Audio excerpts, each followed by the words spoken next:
Love is a relationship simulator style board game. It's really fun to play with a significant other, your brother, your sister, if you're really close to them, or just simply want to pick on them through this relationship simulator, or if you have coworkers or real good friends. They're all real fun to play with. It is very easy to set up. There is a few components to the game, but the box comes with very nice dividers, little containers for your personality tokens, a nice slot to put all of your decision chips in, and dividers for all of your cards. So while it may seem like a lot, it is very well organized to the point it takes maybe 5 minutes to set up. Now, in the game Fog of Love, you have the choice to be either a male or a female character.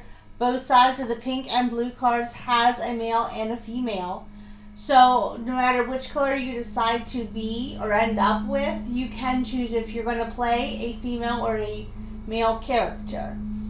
Now, in this game, you're not going to play yourself. You are playing another character. You're playing a completely different person that is not yourself. So it gives you more of a sense of, you don't have to make decisions based on how you feel. You get to completely make the decisions for this character you are going to create in the game Fog of Love. Now, at the very beginning, you're going to decide, of course, if you're going to be a male or a female. And then from there, you're going to decide on your occupation. In this case, we have our female fashion model and our male architect.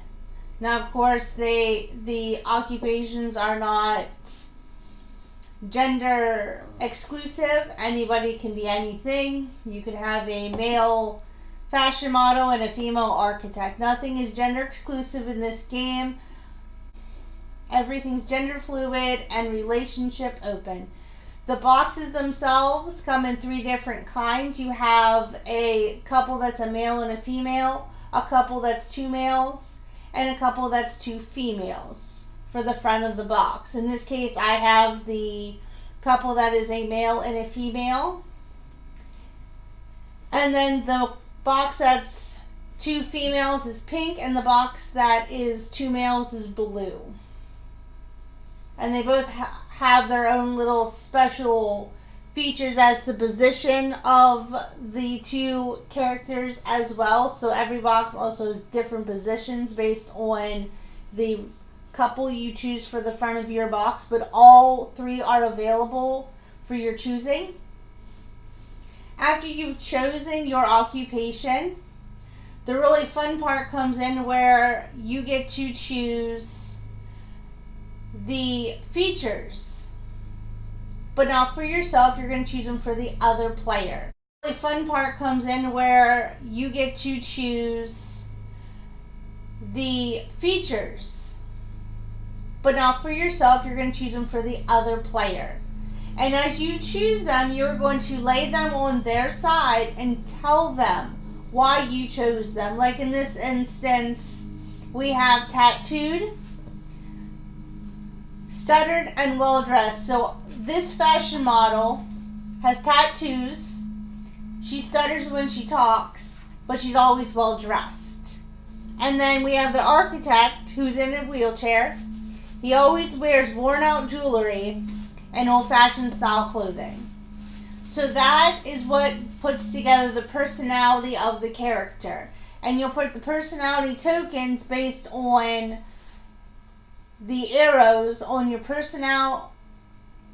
on the personality tracker with the occupation and your characteristics. Now, secretly, you're going to have 3 different traits, and those are basically be the goal traits you are going to make all of the decisions on for your character. Because at the end of the game, your main goal is to have completed your traits on the personality tracker. Because it'll also help then with your destiny. Because you also choose your destiny at the end of the game. Throughout the game, they'll have you discard destinies, swap in certain ones, swap out certain ones. But it's all explained within the cards when you have to do certain things and how you have to do them. This game is very well laid out. The tutorial for it is wonderful. As you play the first story, which is called Sunday Morning Date, the tutorial is within that one. So you're going to, whenever you first open up your game, don't shuffle your cards. Lay them out exactly how and where they're supposed to go. And as you sort through the cards, you'll find the tutorial. Like, it'll start out, you'll see number 1, and it's all numbered. And as you go throughout the tutorial, it'll tell you what to do and when to do it. And you're also going to be playing Sunday Morning Date while doing the tutorial. So it's very well laid out. It is one of the easiest ways to learn how to play the game, especially for new people to the board game community. I do highly suggest doing the tutorial. But you don't have to. If you just want to take those cards out, there is a place in the box with its own little label to put said cards. And just jump right in and figure it out as you go. It is very simple to learn, but the tutorial does help some. And doing with a little bit of differences between certain cards, like your event cards, your secret cards, and just your basic scene cards. But, like I said, you don't have to do it, and there's a place in the box to put it. You're going to have 3 different types of scene cards. You're going to have the sweet scene cards, which is the circle, the serious scene cards, which is the square, and then the drama cards, which is the star. And throughout the game, your certain chapters will tell you which decks to draw from. Like in chapter 1 of Sunday Morning Date, you're going to draw from the sweet deck. And the chapter is only 6 cards long. Each story comes with its own story synopsis. It tells you a little bit about the story itself, the type of cards you're going to need, and any special cards you might need, like the certain destinies, because every story is going to have a little bit of different destinies than the last one you played. But everything is totally replayable. You can play Sunday Morning Date as often as you want, because no matter what, the cards are always going to be different. The scenes will never be the same. The traits, the occupations will never be the same. Your outcome for destinies are not going to be the same. So it's totally a replayable game. And in my opinion, it really is worth buying. It's really fun to play with a significant other and family and friends, because you can really get into it, and it just is so much fun. And the storytelling you have to put into this game, because some scenes makes you have to put a story behind why you laid that scene to really set the mood for the scene. Certain scene cards makes you have to sing, and you have to hope your other partner is going to sing back, or they can decide not to and just make a different type of decision. Every scene card has decisions that is either made by the chooser or the player, or both.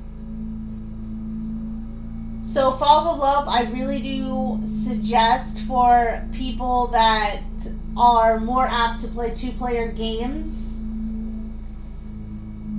And there are so far 3 expansions out for it. So I do suggest getting the base game, getting familiar with it, and heading right into getting those expansions, because it's going to bring up different stuff. I do know one expansion is called Paranormal, so that could be kind of interesting to play and see where you can go in relationships with a paranormal expansion.